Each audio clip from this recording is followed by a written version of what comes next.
Welcome to the Harworth Brass Podcast.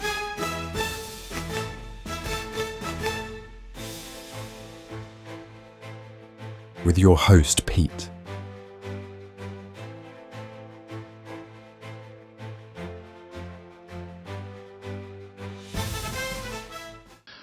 Hello and welcome to episode 9 of the Harworth Brass Podcast, the podcast where we celebrate brass banding, the people behind the music and the stories that shape our movement. Today's guest is one of the greatest cornet players of the modern era, from his beginnings at Hatfield to Grimethorpe to 2 decades in the principal cornet seat at Black Dyke Band, plus a hugely respected career in teaching and conducting. We're delighted to welcome Richard Marshall. Richard, thank you for joining us. No problem at all, Pete. Really looking forward to it and nice to see you again. Thank you. So we'll get straight into it. What are your earliest memories of hearing brass bands growing up? Well, for me, my father was a really good flugel player with Hatfield Colliery Band. That was back in the early 80s, so about 1984 and 85. And so I used to hear my dad practicing at home. And my dad used to play flugel at Hatfield. And I got gripped every time I used to hear him play, and it really started from there. So my dad was a massive influence for me, and he played flugel at Hatfield, and then that's the band I joined first. It was conducted by my teacher, Mr. Ken Johnson, who was a massive name in the Doncaster area as a brass player and teacher. Yeah. And he was the conductor of Hatfield Band, and I joined on third cornet, and eventually made my way up to principal cornet. But yeah, definitely my first memories was hearing my dad play with the band. Yeah. So like you just said, you grew up surrounded by brass banding. How much did family life shape your musical direction? I think I kind of answered that in my last question. Yeah. A lot because really, through my dad's playing with the band, it made me want to practice. And I just got hooked on playing brass instruments. I mean, I've got 2 beautiful daughters now, Bella and Esme. They're 15 and 13 year old, and they're both playing Hatfield and Askern with me. So Bella plays cornet and Esme plays percussion. And now what they have obviously they practice, but they have swimming, they have cadets, they have different bits of homework. Then they've got their interests with iPads and different things like that. I didn't have really none of that when I was learning. So I wanted to get my arbor out and I wanted to practice. And my dad never kind of made me practice or anything. It was my choice to do so, and yeah, so that was it. I got hooked from a very, very early age, and I'm still hooked now, 40 years later. It's fantastic, isn't it? I mean, you just mentioned that you became principal cornet at Hatfield at 11 years old. I mean, that's remarkable. Even now, that would be remarkable. Back then as well. Did you realise how unusual that was at the time? Definitely not. As an 11-year-old kid, I didn't realise it now at all. I was just someone that enjoyed the playing. So when I started playing, I was 9 years old. I'd never played a brass instrument in life when I was 9. And then I suppose I was a little bit talented in a way. I had a bit of talent there, but a lot of hard work. And Mr. Johnson gave me the principal cornet seat at Hatfield, and like I say, as an 11-year-old, you just get on with it. You just play all the solos, you play all the tutties, stand up and do solos and everything, because you can do it at 11. And well, that was it. I've learned since then. Were you naturally competitive as a youngster then? Perhaps I may have been, yeah. I didn't really think too much of it. Like I said, we just used to go to band, do concerts, do contests. I didn't really know much about competitions, and I just used to go and play and not really think about it. Just go and do what I used to do. I used to have my weekly lessons with Mr. Johnson and just carry on just doing what I was doing in my own practice and lessons. So I didn't really put too much thought really into it. I suppose most youngsters probably are the same these days, but I just didn't give much thought about it. And but I suppose you've got to have an edge of competition there, haven't you? Definitely, I think. Oh, absolutely, absolutely. Were there players you tried to imitate when you were developing, when you were young?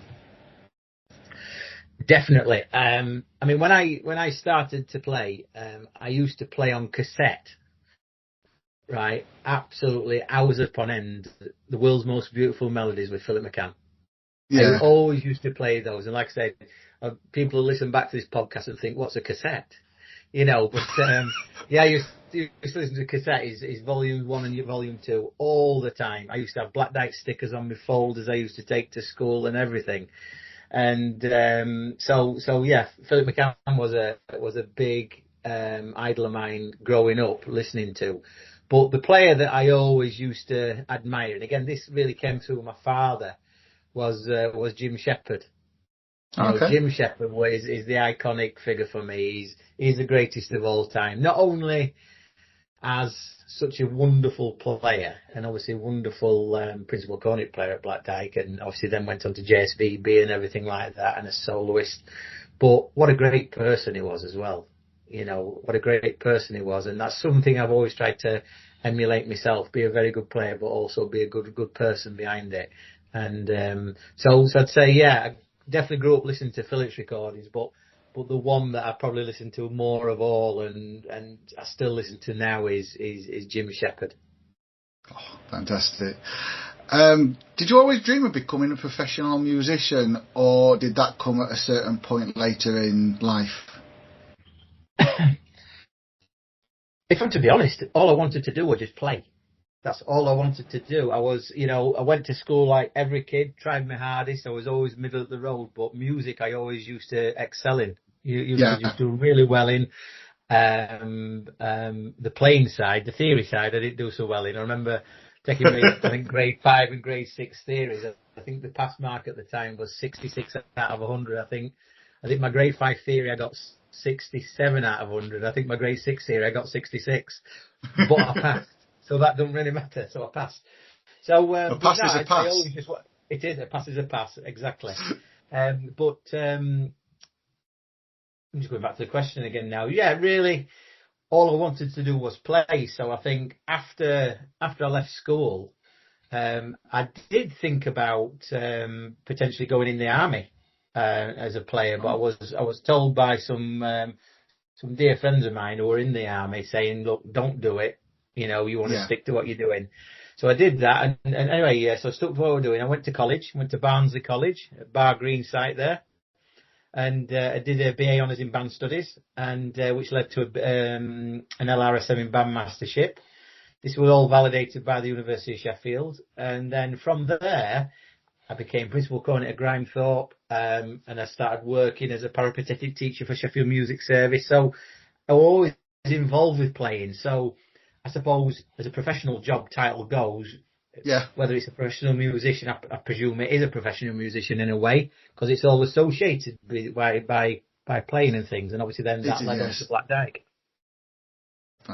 Fantastic.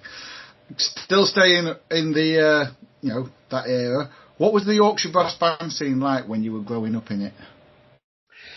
I used to love it because everyone spoke their mind. I think that was a thing, and I just used to love the characters in the bands. I mean, I've always been associated with the Yorkshire bands. That's all I've played with. I've never, I think the furthest away I've ever ventured is perhaps probably Sheffield or obviously Bradford, with Black Dyke. So, and Sheffield obviously was Stocksbridge at the time. But yeah, always been involved with the Yorkshire bands. I believe that the Yorkshire bands are the best bands. And, but yeah, I just used to love the camaraderie. And like I said, people used to speak their minds and just, learning off some of the older players of the band. I remember a certain older player, who was called Kenny Ralph, around the Woodlands way, Doncaster way, where I'm kind of from.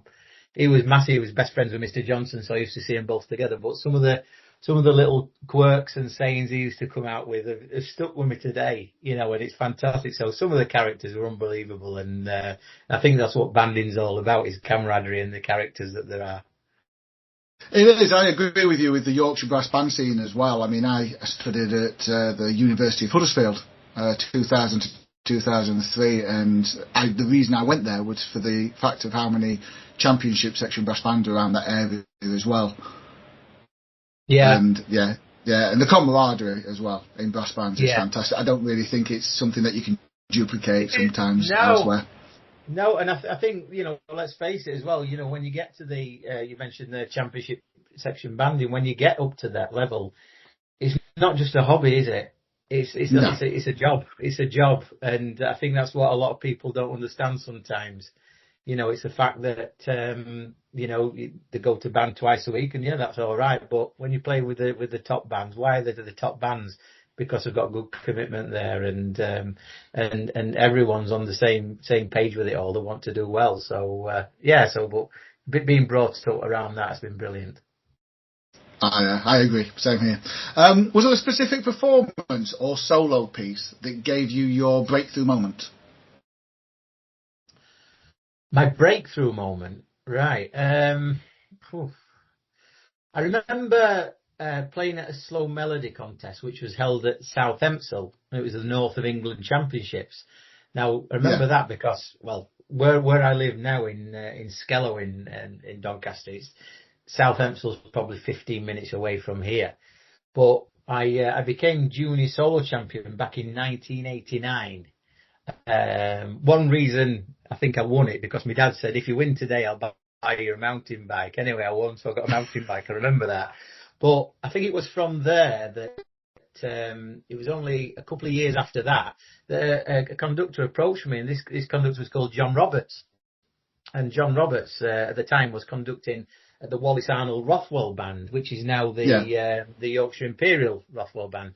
If he's still got Rothwell in his title, I'm not really sure.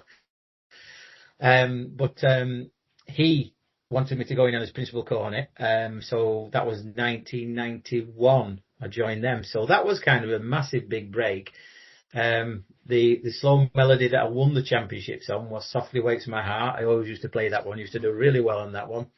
That's really kind of a big kind of break. I got into into championship section banding. That conversation that my dad had with John Roberts at the time was fantastic. And then I started to play at the British Open, Grand Shield, starting to play in contests with the Black Dykes and the Grimethorpes and these bands. So that really was special. Your sound is instantly recognisable. When did you first feel you'd found your own musical identity? That's a really good question. I might be still trying to find it, maybe.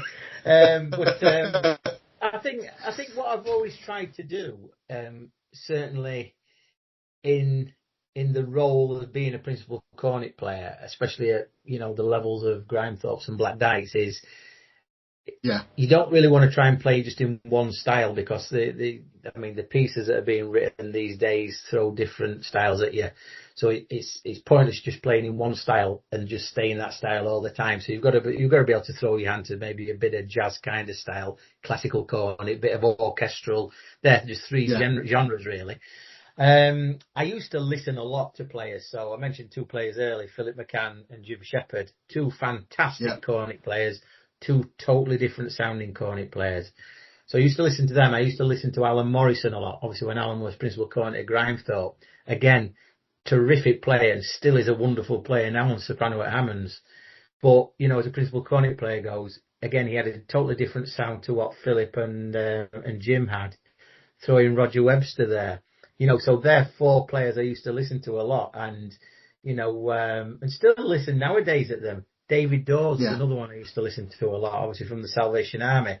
So again, five completely different identities. And he used to try and, I suppose, copy their sounds a little bit in thinking, if I've got a kind of a jazz solo to play, I want to try and play it as maybe like Alan would play it. Yeah. If it's a more classical cornet solo, or maybe I want to go along the lines of what Philip would do, and so I used to kind of do that. And I think by doing that, I kind of created, I suppose, my own identity because no player sounds the same, not really. No. And I suppose that's where I used to kind of create my own identity. And I'm obviously happy how it comes out of the end of the instrument anyway. Brilliant. Here's a question for you. I've just found it.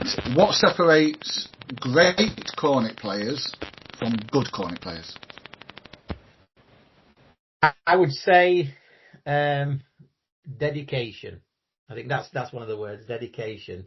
Since I was 9 years old and I started playing back in 1985, I always used to practice 1 hour a day. Yeah. That's all I ever practiced, just 1 hour a day, never a 3, 4, 5, 6 hour person, just 1 hour a day.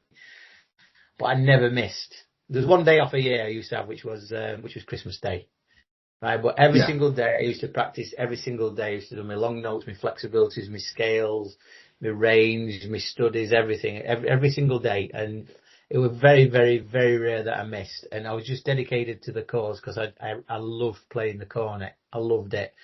And I wanted to be the best I could, and the only way that I could be the best I could was really by putting the work in. So I'd say maybe that's probably what separates the great players, as to the good players. Maybe that bit of dedication to the cause, being inventive with repertoire.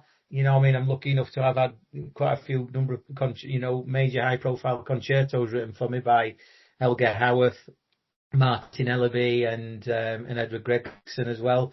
So be proactive in things like that. And I think always looking to kind of challenge yourself as well has been a good thing with the solo choices that I've kind of made over the years as well. So I think probably that's what I'd say probably separates the great from the good. We're talking about the bit you just said about challenging yourself. How much of top level playing is mental rather than physical?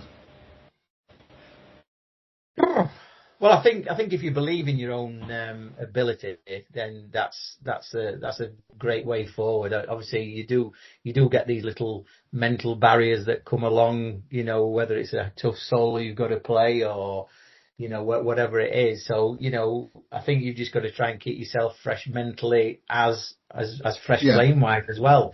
So there is a time when you just need to kind of put the instrument down and walk away from it. I've learned over the years. Especially, having a family and everything like that. It's all right you practicing, a concerto in a room and your daughter's wanting to play with you or something like that and watch a Disney film or something like that. And you actually realise, no, actually I need to do that to get away from this. Yes. So you need to kind of compartmentalise things a little bit more. And it's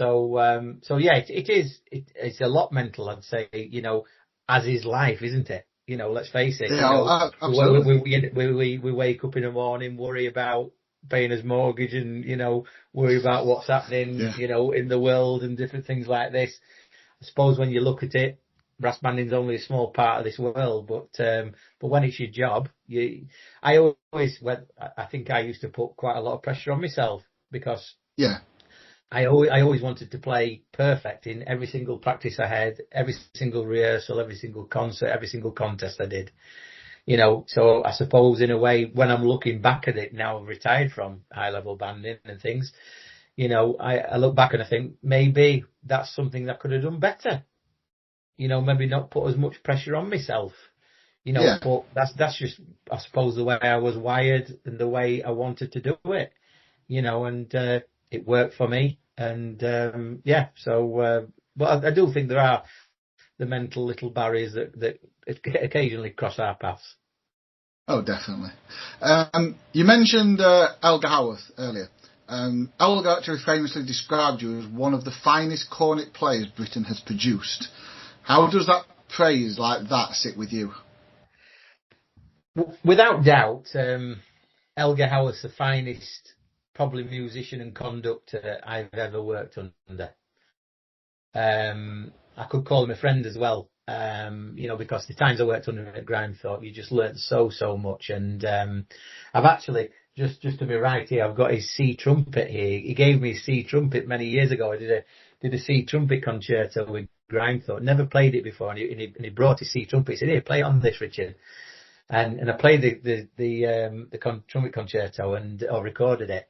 And he said, "That was wonderful, Richard." He says, "Keep it." So I've actually only got his C trumpet out here. But, I mean, to have somebody like that say a statement like that is wonderful. Is wonderful. Yeah. I've never let it go to my head. I'm not one of those kind of people, but there's a guy there that said something like that. Obviously, my playing used to obviously mean quite a lot to him, which I always thought was very, very humbling. But I'm the kind of person that likes to keep my feet on the ground and take the credit where it's due, but don't get too big-headed over it, I think. Yeah. Well, we're going to move on to your the Grimethorpe years. So joining Grimethorpe Colliery band as principal cornet at 19 must have been a huge moment. How did that opportunity come about? That came about by a phone call that I had when I lived at my mum and dad's house from Ken Hurst. Now, Ken Hurst used to be the band secretary at Grimethorpe for many, many years. I remember Ken Hurst phoning me one morning saying, "Richard, I'm going to ask you the was it $26,000 or $64,000 question?" That's the same. And he said, "We'd like you to be principal cornet at Grimethorpe." Well, that took me about 10 seconds to decide. That was at the beginning of 1996, and Major Peter Parks was a professional conductor. Gary Cook was the resident conductor. And you know what? I've just noticed today, actually, Grimethorpe's appointed a new principal cornet player in Hannah Plumridge today. Wonderful player. And I just hope she has the time that I had with Grimethorpe. Grimethorpe were a fantastic band. I know it's a totally different band now to when I was there, but I learnt so much. I mean, obviously playing under the Major Peter Parks was fantastic. Yes. I remember my first rehearsal contest music was on the stand, which is obviously daunting for a principal cornet player. You've got the high C sharp. Now, the last time the Major probably may have done that piece was at Black Dyke, where Philip McCann decided to hold the C sharp on for 15 seconds. I didn't hold it on for 15 seconds, but I played really, really well. And I think that was kind of my audition to think, right, this one's, the boy's here now. And I absolutely love my time with Grimethorpe, and it was 10 great years. Sadly, never won a major competition at Grimethorpe. Knocked on the door quite a few times, but the concerts we used to do, and I joined the band the year after they'd just done Brassed Off. So I was lucky. I got all the New Zealand, Australia, New York, Japan, Hong Kong tours and everything like this, playing Brassed Off music all the way around these wonderful countries and playing the Sydney Opera House. So, yeah, to do that was wonderful. And like I said, the camaraderie and the characters, especially in the band, I think that really changed me from a boy into a man. I think definitely, without a shadow of a doubt. Yeah. But it was wonderful. It was absolutely wonderful. So was there a moment that you suddenly realised, I belong here with Grimethorpe? Yeah, well, if you'd have asked me, probably, up to even in my 10th year at Grimethorpe, it was a case of, I'll probably be here another 10, 15 years, 20 years, whatever it was. It was just very, I just loved it. I've got my best mate in the band was Michael Dodd. On solo euphonium. Me and Michael were best men at each other's weddings, and everything was wonderful, just absolutely wonderful. And obviously, I was getting my name as a good player, a good principal cornet player, a good leader, a good soloist as well, getting solo engagements throughout the world, and so everything seemed to be okay. I was working as a peripatetic music teacher in Sheffield. I'd married Becca, my wife, and everything seemed to be going fine, and then until probably the biggest phone call I had in my life at the end of 2005, when I got asked to become principal cornet of Black Dyke. So that's how it happened. Yeah, which we'll come on to soon as well. Yeah. Obviously, joining the principal cornet 19 years old, did the pressure of being principal cornet ever become overwhelming at that? I mean, you're still such a young age, 19. It was. I think at the time it was the second youngest in the band's history. I think the youngest in Grimethorpe's history was James Scott back in the day, and I think he was 18. So I actually joined as an 18-year-old, but in the February I turned 19, so I suppose it's 19 in a way. But anyway, again, I tried to keep my feet on the floor, work hard as what I could. I tried not to obviously overthink, what the chair is, which is it's difficult not to, because when you look at the long list of great players that went before me, it's obviously a big chair to fill, and when you're with a band like Grimethorpe or any top band, when you're a principal cornet player and you're on your feet every single week, you want to do well for the paying public, you want to do well for the band, but more importantly, you want to do well for yourself as well. So yeah, definitely, I try not to overthink too much, kept my hour a day practice going, practiced hard, and then just carried on with it really. Now, last question before we go on to the dream of Black Dyke. How much did your years at Grimethorpe prepare you for Black Dyke? Like I said earlier, I think it made me grow up a lot. It made me grow up a lot and realise the position I was in, and I've always been a kind of player and I've kept this throughout my life, and I do it now as a conductor.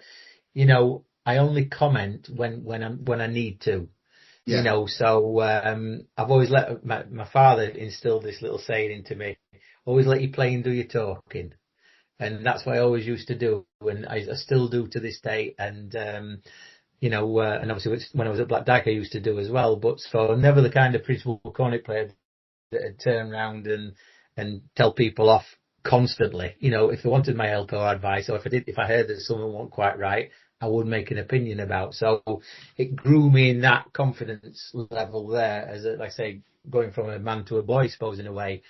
I grew through my playing standard, through the solos I was playing, and obviously the experience playing to packed out halls, And going back to the other question, when I started playing, I was so interested in playing cornet that I only ever wanted to be principal cornet. I suppose two bands were at the top of my list. The second place was Grimethorpe, but number one was Black Dyke.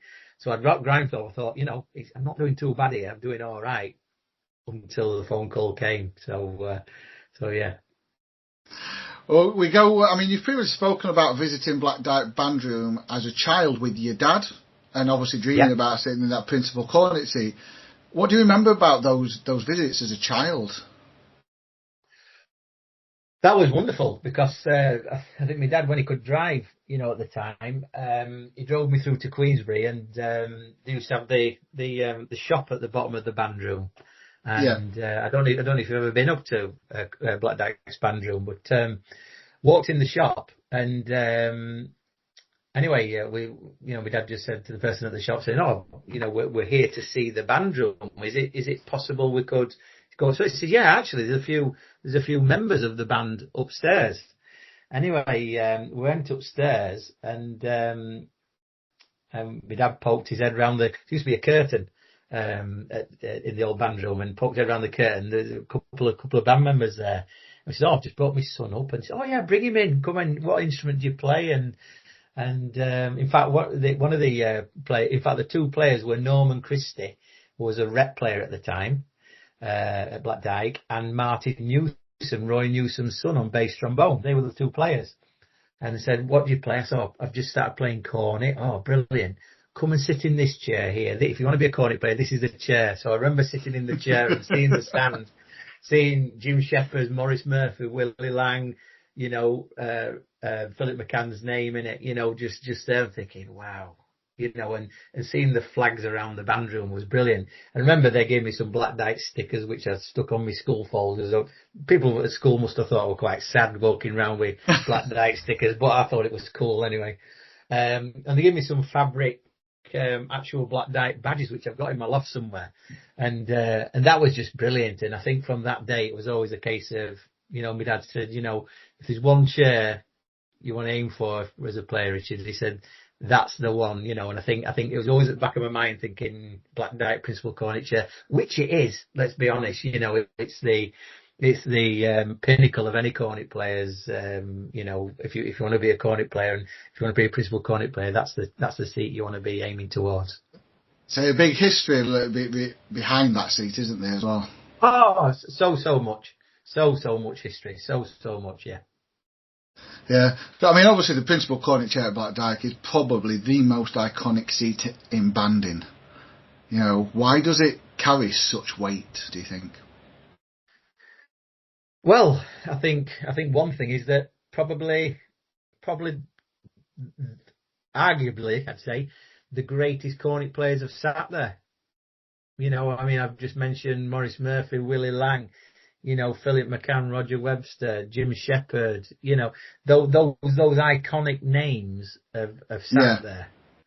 And I think when people, you know, if you get really into and heavily involved with listing cornet players, I suppose those names I've just mentioned there will come in probably the top 5 or 6 of everyone's list. You know, so to be principal cornet of Black Dyke and just the history of what the band's had, you know, you know, with all the, you know, the contest history they've had and everything. And not just the principal players as well, but I always used to think that the secondary players, you know, at Black Dyke as well were very, very strong as well, which made the band really successful. What was your own leadership philosophy as principal cornet? Again, to go back to a saying that my dad always used to say, you know, let you play and do your talking. You know, I was lucky enough to when I joined Black Dyke, I had a really, really good cornet section underneath me. My second man at the time was a lady called Morven Gilchrist. Morven was an amazing, assistant principal. Assistant principal is fantastic. On third man down, I had a young man called Tom Hutchinson, who was my student at the time. Now, obviously, the occupant of Black Dyke principal chair, you know. So, and then, you know, I had Lee Rigg on Repiano cornet, probably the greatest Repiano player of all time. I had a young man on soprano called Peter Roberts as well, which lots of people may have heard of, you know, arguably the greatest soprano player of all time, you know. And, you know, so a cornet section filled with these names and other great players as well, you know, that's the section I joined. And obviously sat opposite me, I had a player in the fact that was called Dave Thornton on solo euphonium, Brett Baker, solo trombone, Joe Cook on E-flat bass, a guy called Gaz Brindle on solo baritone, Flugel was John Doyle, Martin Armstrong on horn, and it was such a great band. You used to sit in the old band room and look around the playing standard, not again just of the soloists, but of the secondary seat players as well, was amazing. And the move from Grimethorpe to Black Dyke came at the right time for me. It really, really did, because it made my playing, it made my, you know, me really think about my playing more, and it pushed my standard higher, and I became a better player for it. Fantastic. How important is trust between the principal cornet and conductor? Because obviously you're a conductor now as well.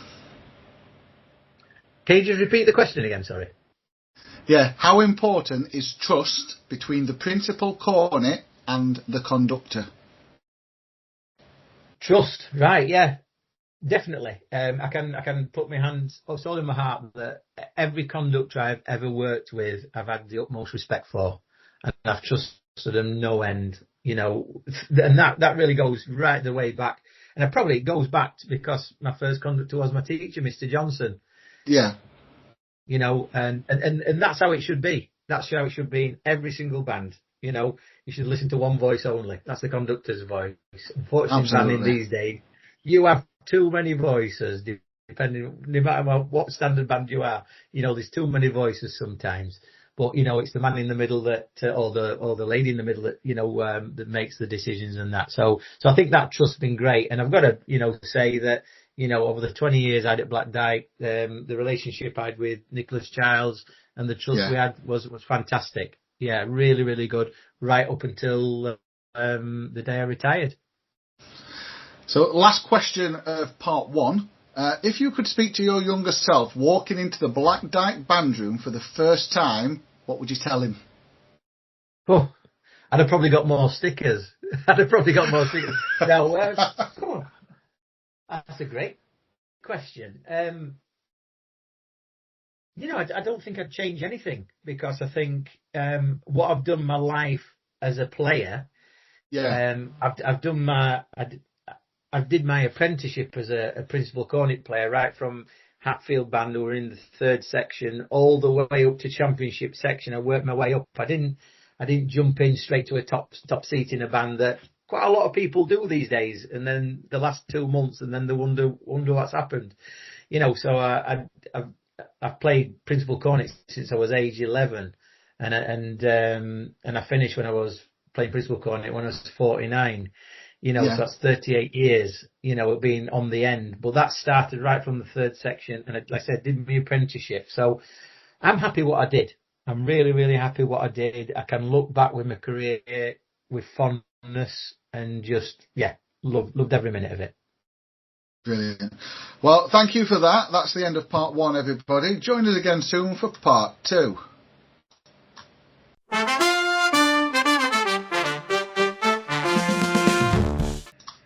Welcome back to the Harworth Brass Podcast. This is part 2.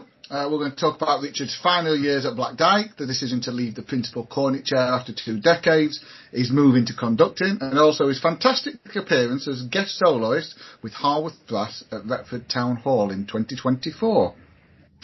So, 20 years at Black Dyke is an incredible achievement. Did that milestone creep up on you? I think it did, yeah, because, the band have been a busy band, so, I think the thing is you start to, obviously, in a Black Dyke calendar, you start the new year, you've got the Royal Northern Festival of Brass in January, then you're racing for the areas that are in March, and then if you get through to the Europeans, it comes up in April, May time, and then you've got a few concerts to do before summer, then of course you're back then for the British Open, the Nationals, then it's Christmas. And then it just keeps going round and round and round and round and round. So I didn't really have time to think about it, really.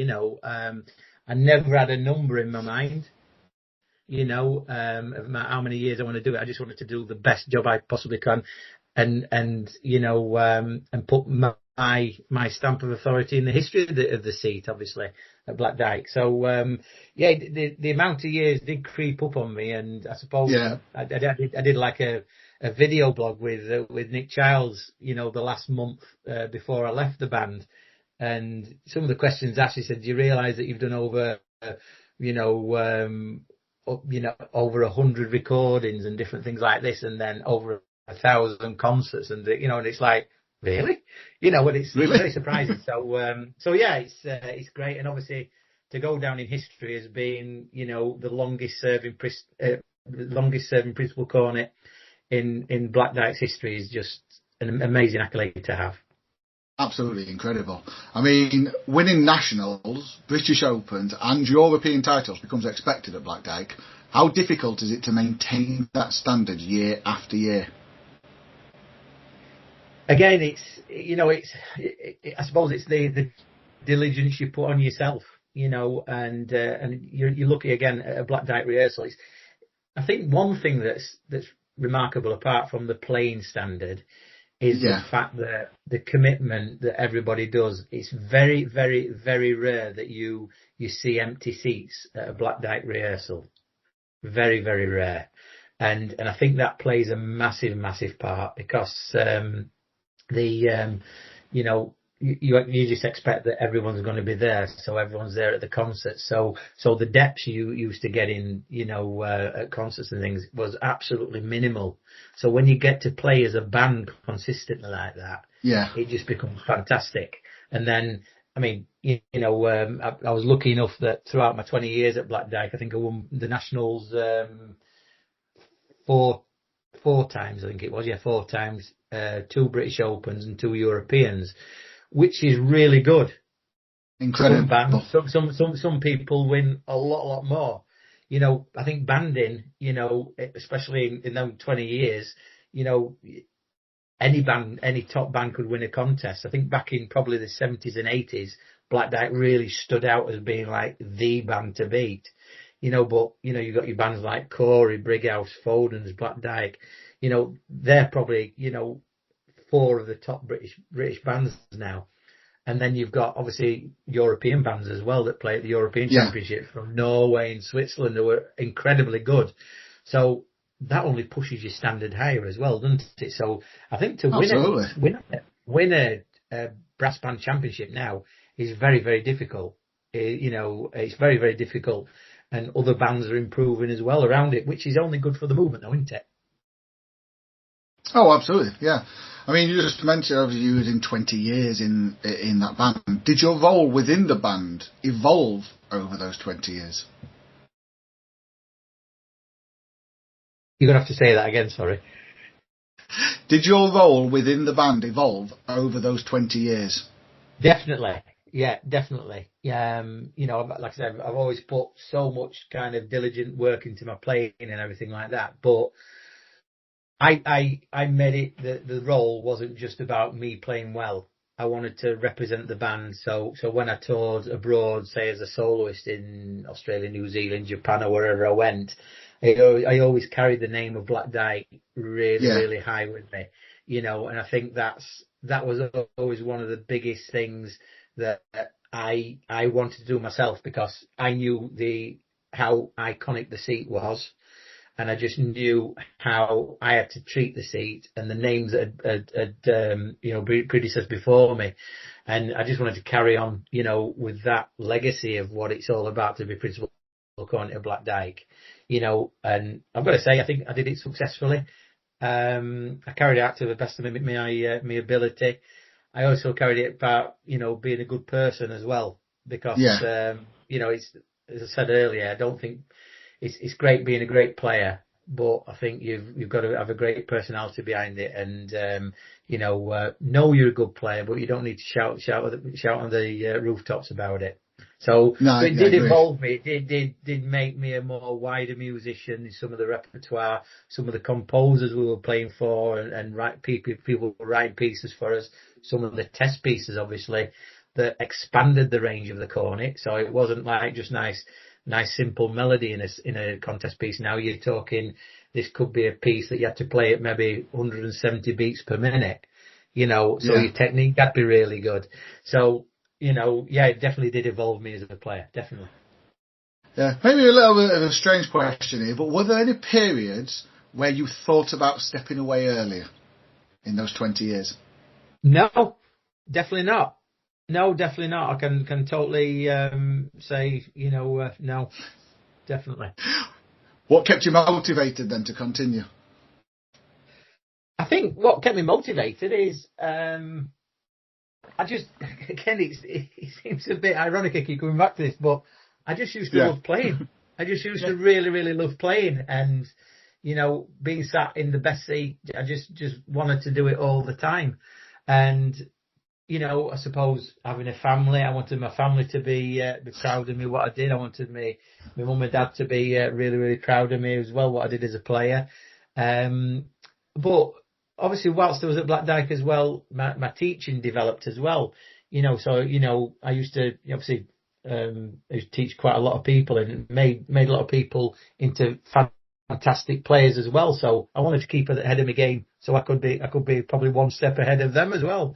But I just used to love what I used to do, and that's why I used to attend all rehearsals. I hardly missed, I hardly missed at all, because if you do play in a band like Black Dyke on principal cornet chair, there's no point having an empty chair there. You've got to be there all the time, like it is for every other member of the band as well. But no, I just used to love it. And I think it's only really over this last couple of years, the last couple of years of me playing, I got involved with conducting Hatfield and Askern, again, going full circle back to my beginning days, that, I started to do conducting, and I'd worked under some great conductors as a player, and I developed to be a nice conductor myself, and I got the conducting bug a little bit. And I suppose that's then when I'm thinking, is it time to, then obviously I made the decision to retire after 20 years. Yeah, and like we said, one of the last questions on Black Dyke, what does Black Dyke band mean to you personally, now you've stepped away from the principal cornet chair? I still keep my eye on the band. I really, really do, and I think I do that because my student is sat in my seat now, Tom. I'm so. When I made the decision to retire from Black Dyke, I had a conversation with Nick, and he said, "Well, who should we get?" And I said, "There's only one person. There is only one person, but we've got to." You literally had one person in mind. Yeah, and that's it. And obviously, but you're gonna have to prize them away from a successful band in Wales, and thankfully Tom agreed to come as principal cornet player. I was absolutely bowled over when he phoned me and said, "I'm going to come, Richard, as player." But obviously, I've got to say, as obviously the former principal cornet player, I was bowled over the getting the greatest cornet player there is now. But I was more proud that my student sitting principal cornet of Black Dyke. It's like, wow, that is a really nice little accolade to have. Very, very proud moment for me. So, when I shared the stage with Tom on my last concert in Huddersfield Town Hall just before at the end of last year, when we did William Tell together, which kind of went viral, I think, on Facebook. And, that was such a great moment. It was really, really good. What point did you realise the time felt right then? I just thought, I suppose everything rounded off nicely because last year was my 40th year of playing. I'd done 20 years at Black Dyke. I'd done 10 years at Grimethorpe. And I thought, it's all kind of finishing in a zero here. It's kind of rounding off just nicely. And, and I wanted to do more conducting. Definitely did want to do more conducting. And when I started thinking that, I thought, I can't do both. It's impossible to do both. One's got to give. I think I've done my time as a principal cornet player. It's just like the natural transition now to move for me, that's really why I did it. Yeah, so that drew you to the next chapter basically, which is the conducting. Exactly. Did you feel you needed a new challenge creatively? Loved it, just loved it. I mean, obviously it was, to have my diary completely empty of no Black Dyke rehearsals or concerts and everything. It was kind of thinking, right, I've just got to make a go for this. I've just got to, make a go for it, and I've got the talent to do it. I was very, very lucky that, since the start of the new year, I've been very, very busy as a conductor. I've been very, very busy as a conductor, getting some great experiences, and I've got some great experiences to come as well, in the latter half of this year. So I'm really, really pleased how my first year as a conductor is going, so long may it continue. Just going back to when you were leaving Black Dyke, what was the reaction like from the players and the supporters after you made the announcement that you were stepping down from that seat? It was very, very emotional, actually. Yeah, very, very emotional. I remember I agreed with Nick that I would speak to the band. I think the press release came out on a Friday in October. I remember it to this day. And I was actually travelling down to Cornwall to conduct St Pinnock Band.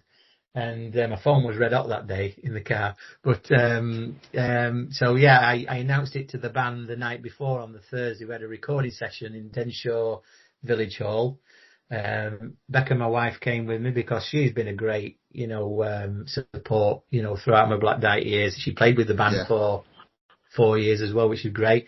But I said, I want you to be there as well. And Matthew Routley, the band manager, the band sergeant, not the band manager, he stood up and read the press release, and there was lots of tears in the band. Now, I don't know if that was tears of happiness because I was going, or tears of, I'm hoping it was tears of, Richard's leaving and things like that. But, the band have been very supportive, and, my last couple of months with the band was great, telling some old stories and everything. And, but again, I try not to think too much about it. I try not to let the emotion get the better of me, because it could have easily ended in tears, I think. But it didn't. It ended with nice smiles, so that was really good. Well, I was just going to say, I bet the final concert you did with them was probably particularly emotional. Oh yeah, definitely. I enjoyed a couple of pints after it. I've got to admit, I did enjoy a couple of beers after that one. But yeah, I mean, the reception I got on that concert in Huddersfield Town. That's Black Dyke's final concert of the year, Huddersfield Town Hall. Yeah. The Christmas concert there, and it was packed to the rafters, and it was packed with players, with bandsmen that had travelled from France and Holland and Switzerland. They'd travelled there to be there for my concert. I didn't realise it at the time. And I'm thinking, wow, that's amazing. And I think one thing that's really, stuck with me is not so much the decision to finally finish with Black Dyke and move on. It's the things that, when people write things on Facebook or personally phone me up and put in a message or whatever and say, I remember when you did this in 2008, and how I impacted on people's lives. It's that part that really, tugs at the heartstrings with me, because I didn't realise what I did, affected so many people in such a good way. And it's those little comments that have really, helped me through, or certainly taken me back, in all the comments I've received. Fantastic. In 2024, you actually joined Harworth Brass. I did, I remember it. At Retford Town Hall. How did that invitation come about? I seem to remember Lynn just getting in touch with me, and after various few messages, I said, "Yeah, I'd love to come," because obviously it's close to the town where I was born and still live now, Doncaster. I love to do things locally. It's great, Yeah, I loved it. Loved playing at the Town Hall, lovely place, and really welcoming band and nice audience, and loved every minute. It was great. Oh, fantastic. I mean, what appealed to you, or should I say, what appeals to you about performing with community-focused bands like Harworth Brass? I love it. I absolutely love it, because, I always think of it this way, that whatever band I go and play with, again, I always want to play my best, but I look at it that I meet 25, 28 new friends, and I know I knew a few people in the band, like yourself and that before, but, lots of the band I didn't know, but now when I see them around, we have a little chat. It's great, and that's what banding should be, so I treat it that I meet new friends. How enjoyable is it performing in venues like Retford Town Hall with so much character and history behind them? Oh, it's wonderful. Yeah, wonderful. In fact, I think Hatfield and Askern did a concert in there, was it either last year or the year before? I didn't conduct them, but I think they did a proms concert around about September time. Could have been like a year ago, actually. I think they did it last year. Yeah, I think it was last year, yeah. And, I remember looking back at the pictures and thinking, yeah, it's great. I mean, what a place it was. I seem to remember it being a bit tight on stage for the band, if I remember right. But, we even had an extension. I think it did, that's right. I mean, the programme on that concert included pieces like Concerto d'Anthony and Buster Strikes Back. How do you approach solo performances now compared to earlier in your career? Well, I've not got many booked, if I'm to be honest. So, I'm still playing, at home, and keeping my lip in. But, I always approach things that I always like playing solos that I think are not only good for me, but also what would people like to hear? Yeah. And obviously you've got to take into consideration as well, the level of the band as well that you're playing with, because it'd be pointless me going and taking a Cornet concerto down to Harworth. It won't go down very well, but to play, some of the lollipop solos like Orange Juice, and I think I did Poststone Gallop there as well, didn't I? Maybe Sugar Blues. You did Poststone Gallop. Yeah, Sugar Blues. I think you did, yes. I think Sugar Blues, and then I did I do a trio as well? I think I did 12th Street Rag. You did do 12th Street Rag, yes. 12th Street Rag, yeah. So all the players, the band could obviously accompany well, but the audience, I think, really enjoyed it as well. So I always try and think, what would they like to go away listening and whistling, I suppose. Yeah, exactly. I mean, what impressed you most about the Harworth Brass setup and the atmosphere on that concert?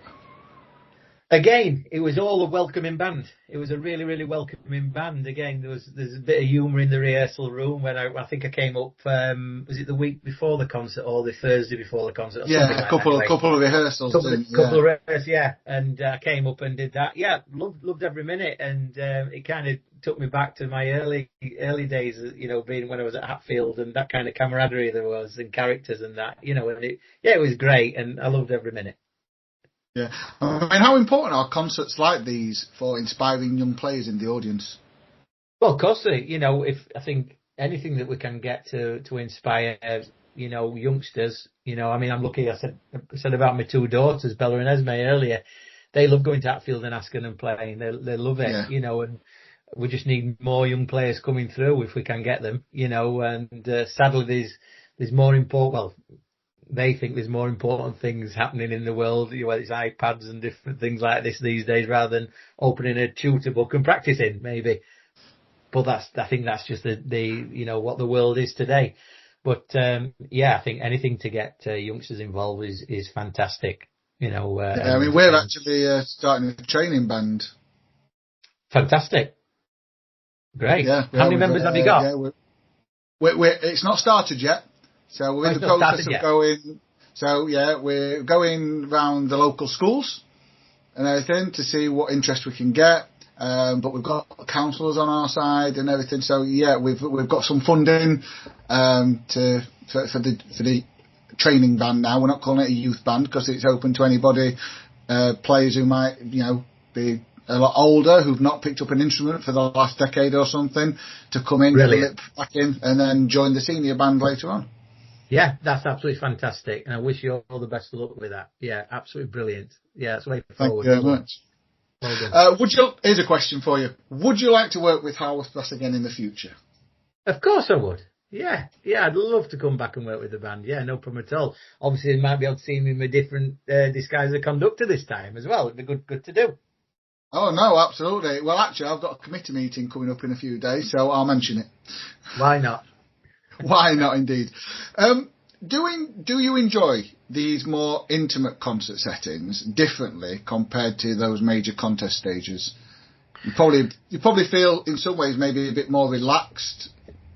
Definitely. I was going to say, I think you feel a bit more relaxed doing a little bit more of an intimate setting than sat, at the Royal Albert Hall stage when there's 2,000 bands people watching you, and I think but again, it's you always want to do your best, whatever setting you're in. So that's the mentality I used to carry. So yeah. Absolutely. So you've now stepped into a major leadership role with Hatfield and Askern Colliery Band. What attracted you to that opportunity? Well, that came about at the end of 2023, I think it was. Sadly, there was a cornet player with a band called Tim Pratt for many, many years. In fact, Tim was my second man when I was principal cornet at Hatfield when I was 11.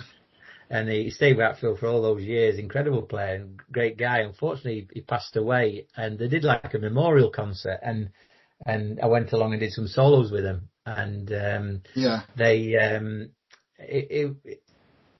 I remember hearing the band, and they had lots and lots of depths in everything like that. And the band was, I think at the time, it was going to fold. If I'm to be honest, it's not in a good place. And I couldn't see I couldn't see that happen to the band I started with. I really couldn't. So I had a meeting that night in Askern Miners Welfare, just with a few of the members, and said, look, if you can change your band night to a Wednesday night, I'll come and conduct you. So that was like my only free night I had, so a Wednesday. Yeah.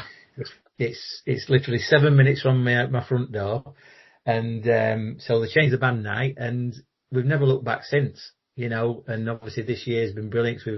We've won the Yorkshire second section finally, and we've got, at the Nationals, and we've got promoted to first section next year, which is brilliant. So, yeah, it's been really good. And another good thing is I'm also resident conductor at the NASUWT Riverside Band up in County Durham as well. So that's brilliant as well.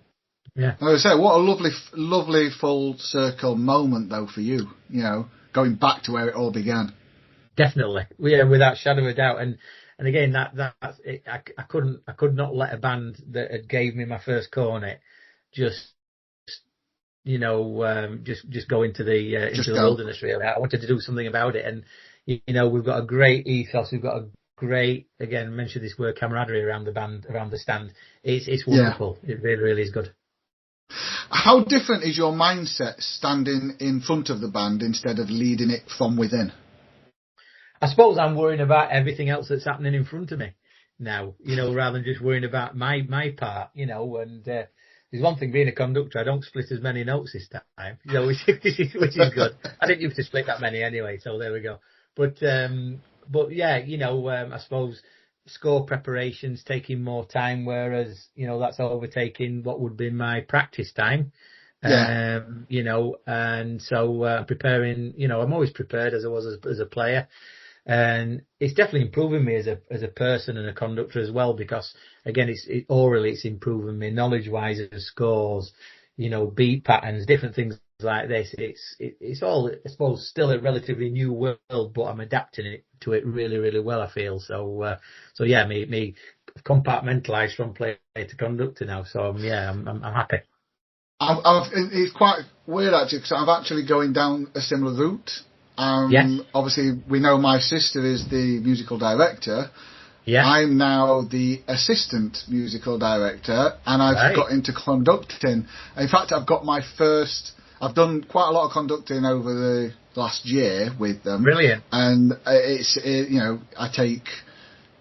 been watching like YouTube videos of conductors as well, like Nicholas Child and stuff. Brilliant. Where you can get your own technique. I think you'll absolutely love it.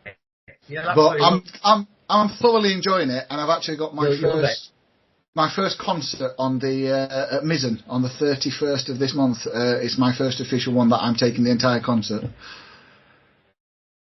Brilliant, yeah. That'll be brilliant. Have you got the tails and things?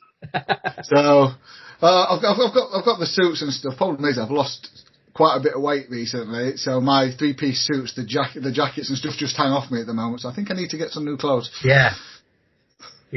But now I'm looking forward to it, and I quite like conducting in like just a waistcoat, tie and shirt. That's quite nice. I quite like doing that, and that's quite nice. That's what I'm looking at. I've got my quite a nice shirt and tie to go with it. But I'm probably going to go shopping. I've popped tomorrow and see if I can pick myself up a nice waistcoat. Yeah, brilliant. Yeah, brilliant. But no, I'm enjoying it and taking lots from other people as well. And it's nice that you get that respect from the people as well, because they know you're learning. Yeah, and it's such a great, great thing to see something unfold in front of you that you've worked on, and it gets better. I mean, I had an experience. I took BTM band to the Welsh area championship section area in Wales, and they'd absolutely admit to you that they weren't up to championship section standard, but they were in the championship section. And you know what? They played the best they could on that stage, and it was great for me to stand there. We did Elgar Variations by Martin Ellaby. And just to see it unfold and thinking, you know what, they've left everything out there. It's brilliant. Yeah. Despite whatever result they got, it was a great, great atmosphere the band had, and I think they loved every minute, and it was that was really good. So we didn't get the great, the best result we could have got. Yeah. But I think they were proud where they got to, and that was a really good, really good feeling that was. Yeah. You've had some success already with Hatfield. And everything, but what's your ambitions do you have now moving forward with them? My main ambition when I joined the band, and I said this to him, I said, right, we're better than second section. We want to get out of this section as soon as we can. Yeah. So we've now obviously got to the first section starting as January 2027, so next year. My next thing I'm looking at is the Nationals in York, which is great. It's an hour up the road. It's not Cheltenham. That's brilliant. So I'm going to start, this weekend actually start prepping the Eric Ball piece for that, and then start organising sectionals before summer. So we come back, in August after the summer break, fighting fit to make the challenge for the, so that's the big thing there. I'd love to finish this year being second section national champions. That'd mean a lot, I think, to the band, because they work hard. And then obviously developing then their own standard to what we're going to do, move into the first section. You know, I've got another great experience coming up where I'm conducting Riverside at the Royal Albert Hall finals as well. So that'll be amazing. You know, I've done it as a player there, but I think in the middle it'll be a little bit different. You know, so walking out to the Albert Hall stage, conducting there, that'll be wonderful. So that's where my next few months is going to be busy preparing scores for that and starting the preparation early. Yeah, I mean we've gone through an awful lot. Your entire career, player, conducting. What advice would you give to young players hoping to follow a similar path to yourself? You know, just work hard and enjoy what you do. You know, definitely. You know, practice hard. Make sure you're organised with your practice. You know, don't just go in there and think, oh, I'll just play through this tune again because I know I can play it. You know, work on the things that you can't do at home. You know, and take every opportunity. But the main thing of all, it's like I said to my daughters, Bella and Esme, enjoy it. There's nothing better than playing in a brass band. Brass banding is so much more than playing. It's camaraderie, it's friends for life, it's everything. You know, brass banding's certainly not done me any harm through my career and my wife's career as well. You know, but and that's what we try and instill in his daughters. You know, just enjoy every moment. And but yeah, just practice hard, work hard, but enjoy it. I think that's the biggest thing. I think that's what people. So unless you're playing a brass band, they don't get it. They don't get that camaraderie. It's a way of life. I mean, I look forward to every Thursday's rehearsal. Absolutely, I get to see my friends. My best friend plays E-flat bass in there. They're my second family. Yeah, of course it is. Yeah, of course they are. You know, and that's what it is. You should look forward to your practice. You should look forward to going to band. And, you know, there's sometimes when it's a bit irate. We all know that. It's what it is. Oh, yes. But it's, that's what you just got to take it on the chin and you just move forward together. I think it's because it's that big team ethic. It's that big team spirit. And that's what I like to see in a band. And a happy band, you know, is a successful band. Yeah. And I wish you all the luck in the world with that film, mate. And I'm always keeping an eye on Facebook and seeing what they're doing. So I'm wishing you all the luck for the year, and hopefully you do get to where you want to get at the end of the year as well. Yeah, thanks for that, Pete. That means a lot. No worries. So finally, last question: when people look back at your contribution to brass banding, what would you hope your legacy is? I hope people remember me for, you know, the player I was.